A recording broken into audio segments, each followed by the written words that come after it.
నమస్తే, నేను మీ కుప్ప పద్మిని. ఇన్నాళ్ళు మీ సపోర్ట్ ని నాకు అందిస్తూ, మీ ప్రేమని నాకు అందిస్తున్న ప్రతి ఒక్కరికి కృతజ్ఞతలు. ఇప్పుడు చూడబోతున్న ఈ వీడియో కూడా ఖచ్చితంగా మీకు ఉపయోగపడుతుంది. లైక్, షేర్ అండ్ సబ్స్క్రైబ్ చేసి మీ ఇష్టాన్ని అలాగే మీ సపోర్ట్ ని నాకు అందించండి. అలాగే ఈ వీడియో పట్ల మీ అభిప్రాయాన్ని కమెంట్ సెక్షన్ లో కమెంట్ చేసి నాకు తెలియజేయండి.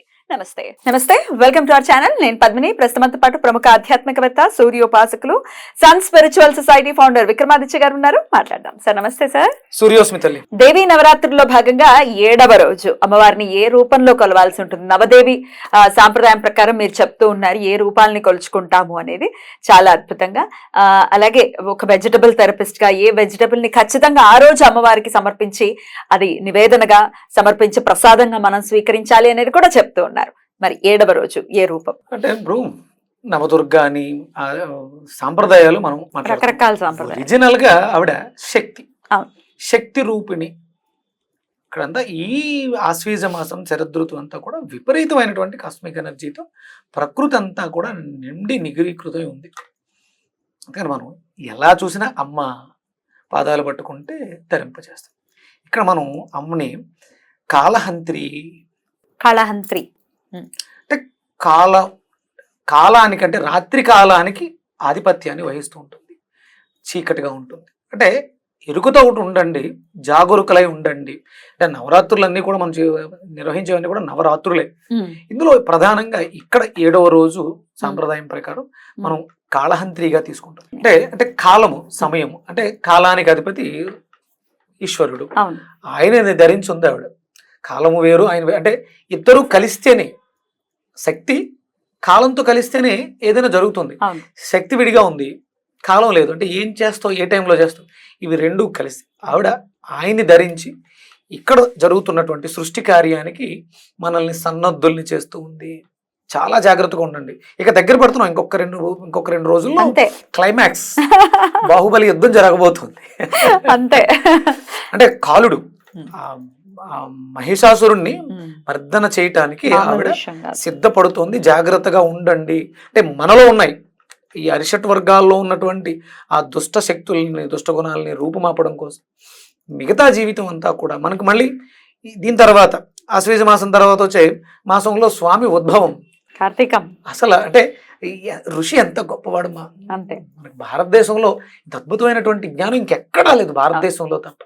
అంటే ప్రతి వైశిష్ట్యాన్ని ఏదో ఊరికే జనవరి అని పెట్టలా, ఆశ్వీజ మాసం దానికి ఒక అర్థంకే పేరు పెట్టారు. అంతే. మళ్ళీ ఆస్ట్రాలజీ కూడా దాంట్లో మిళితమై ఉంది కదా. అది ఇప్పుడు ఇక్కడ మనం దీనిది ఆశ్వీజ మాసాన్ని తులారాశిగా తీసుకుంటాం. ఆశ్వీజ మాసం తులారాశి. అంటే సూర్యుడు తులారాశిలో సంచరిస్తాడు కాబట్టి తులా సంక్రమణం. తుల అంటే ఇక్కడ ఆత్మకారకుడు, భాగస్వామ్యం. తుల అనేది భాగస్వామ్యాన్ని చెప్తూ ఉంటుంది. అన్యోన్యత, ఒక ఇద్దరు భాగస్వాముల మధ్య, అది వ్యాపారం కావచ్చు, వైవాహిక జీవితం కావచ్చు, భాగస్వామ్యాన్ని బలోపేతం చేయాలంటే ముందు సమన్వయం కావాలి. అది ఎక్కడ? శక్తి సమన్వయం. శక్తి సమన్వయంగా లేకపోతే ఎక్కువ తక్కువలు ఉన్నాయి అడ్జస్ట్మెంట్లు, అప్పుడు ఆధిపత్యం పోరొస్తుంది. అంతే. ఇక్కడ అర్ధనారీశ్వర తత్వం అని చెప్తున్నారు. మళ్ళీ సమయం అంటే స్త్రీ శక్తి అయితే భర్త సమయం అవుతాడు. సమయానికి అన్ని బయటకు వెళ్ళి తీసుకొచ్చి ఇస్తూ ఉంటాడు. ఆవిడ ఇంట్లో ఉండి ఈ శక్తిని అంతటిని ఉపయోగించి వ్యవస్థను నడిపిస్తూ ఉంటుంది. బిడ్డల్ని ఆవిడే కంటుంది.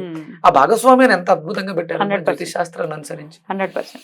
ఇక పౌర్ణమికి మళ్ళీ అశ్విని నక్షత్రం ఉండటం, ఇవన్నీ అంటే ప్రతిదీ కూడా కాలిక్యులేటెడ్ గా ఋషులు మన అంటే సంప్రదాయంలో, హిందూ సాంప్రదాయం ఏదో ఊరికే ఏదో వస్తే 4 మాటలు రాసింది కాదు, ఆలోచనని మంత్ర రూపంలో ఇచ్చింది. అంటే మంత్రం అంటే ఆలోచన. ఆ మంత్రాన్ని పఠించడం ద్వారా నీ ఆలోచన ఏదైతే కోరుకుందో అది నెరవేరిపోద్ది. బ్యూటిఫుల్. మరి కాళరాత్రి లేకపోతే కాళహంత్రి అమ్మవారిని పూజించేటటువంటి ఈ రోజున ఎటువంటి మంత్ర సాధన రోజు మొత్తం చేయాల్సి ఉంటుంది? యాదేవి సర్వభూతేషు కాళహంత్రి రూపేణ సంస్థిత నమస్తస్యై నమస్తస్యై నమస్తస్యై నమో నమః. అంటే మేము ఏమర్పాటుతో ఉంటే చీకట్లోంచి వచ్చేటువంటి దుష్టశక్తుల్ని ఎదుర్కోలేని తల్లి, నువ్వు మమ్మల్ని కాళహంత్రిగా మా చుట్టూ ఉంటూ కాలం వల్ల వచ్చేటువంటి చిక్కుముడుల నుంచి మమ్మల్ని రక్షించు, నీ పాదాలే మాకు శరణం అని వేడుకోవడం. అద్భుతం. ఈ నామాన్ని మొత్తం రోజంతా చేసుకుంటే చాలా మంచిది. ఎలాగో 7వ రోజు అంటే సరస్వతీదేవిని పూజిస్తూ ఉంటారు. క్వైట్ ఆపోజిట్ కాళరాత్రి లేకపోతే కాళహంత్రి అనుకుంటే కనుక చీకటి కదా.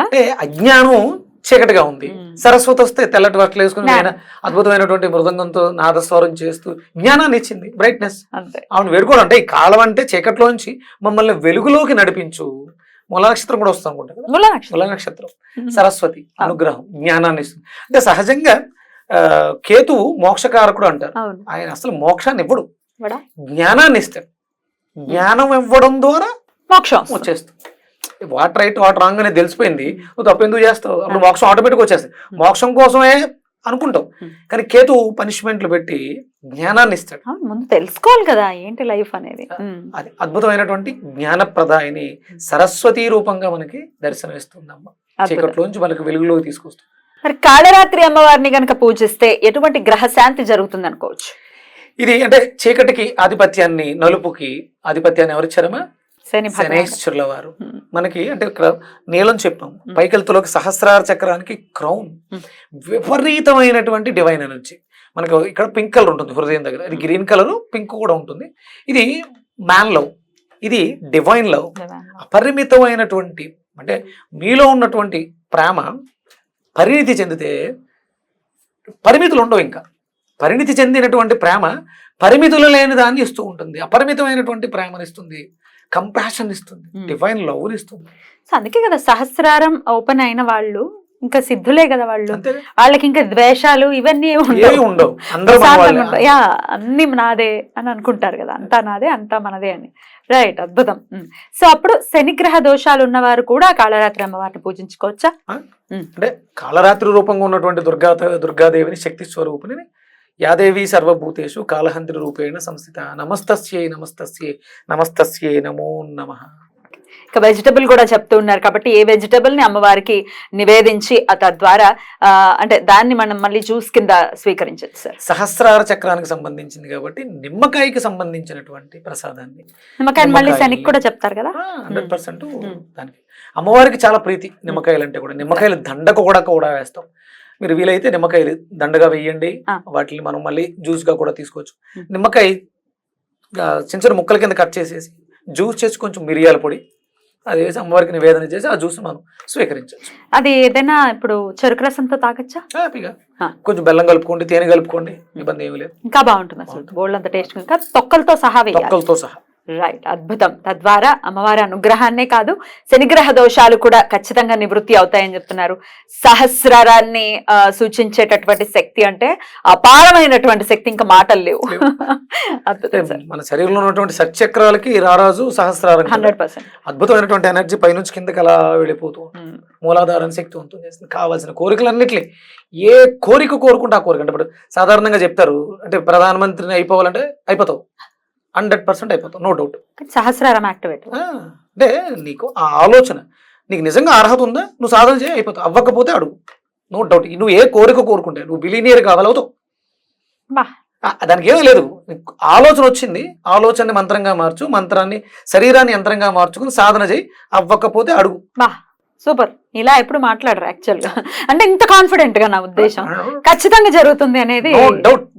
అద్భుతం సార్, చాలా బ్యూటిఫుల్ గా ఎక్స్ప్లెయిన్ చేశారు.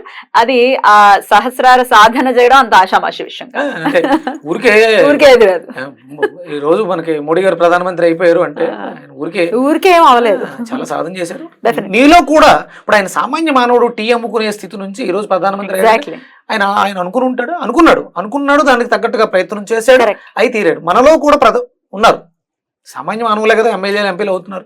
సాధన మీరు చెయ్యండి, అయి తీరుతారు. కోట్లు కావాలో కోట్లు వస్తాయి, ఏం కావాలో అది వస్తుంది. సాధన చేయండి, చెయ్యండి. చాలా అద్భుతంగా వివరించారు సార్, చాలా కాన్ఫిడెంట్ గా, చాలా ఆనందంగా తెలియదు. నేను సాధనలో ఉన్నాను, నేను చూస్తున్నాను, నన్ను మీరు చూస్తున్నారు, నేను రోజు మీకు కనిపిస్తాను. ఇవాళ ఏదో మాట చెప్పేసి రేపు వెళ్ళిపోయి రాసేయండి అయిపోతే కోట్లు వచ్చేస్తాయి కాదు, చేయండి, నన్ను అడగండి, నేను మీకు సమాధానం చెప్తాను. మీరు సాధన చేయాలనుకుంటున్నారు, నన్ను ఫాలో అవ్వండి, నేను చెప్పిన మంత్రాలు సాధన చేయండి. ప్రామాణికమైనటువంటి మంత్రాలు, లల్లాయి మాటలు అవి ఇవి కాదు. ఛందస్సు, మనం చెప్పే దాంట్లో ఋషి, దేవత, ఛందస్సు ఉన్నటువంటి మంత్రాలు ఇవ్వడం జరుగుతుంది. ఆ మంత్రం అనేది నెక్స్ట్ వీడియోలో తెలుసుకుందాం. థ్యాంక్ యూ సార్, నమస్తే. సూర్యస్మిత.